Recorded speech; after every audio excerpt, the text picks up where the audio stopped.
Have you ever heard the story of Jesus' crucifixion? It's one of the most important stories in the Bible, and today I want to share it with you in a way that's easy to understand. After Jesus was judged by a man named Pilate, soldiers took him away.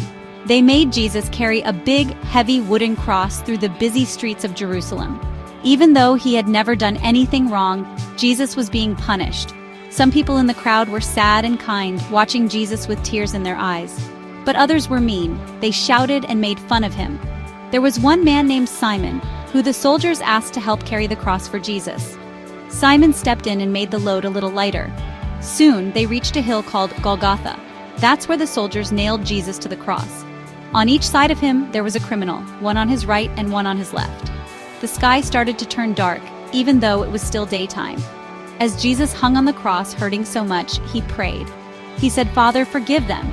They don't know what they're doing." Even in his pain, Jesus still cared about the people around him. One of the criminals beside him started to believe in Jesus. He called out, "Remember me when you come into your kingdom." And Jesus, with kindness in his eyes, said, "Today you will be with me in paradise." At noon, something amazing happened. The sky became super dark, even though it was the middle of the day. For 3 whole hours, everything was quiet and still. Then Jesus cried out, "It is finished," and he took his last breath. The earth shook, and in the temple, a big curtain ripped right down the middle, all by itself. A soldier standing nearby saw everything and said, "Truly this man was the Son of God."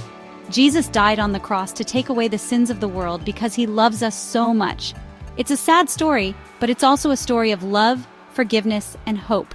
And that's why Jesus' story is still shared and remembered today. Thanks for listening. If you want to hear what happens next, make sure to check out the next part of the story.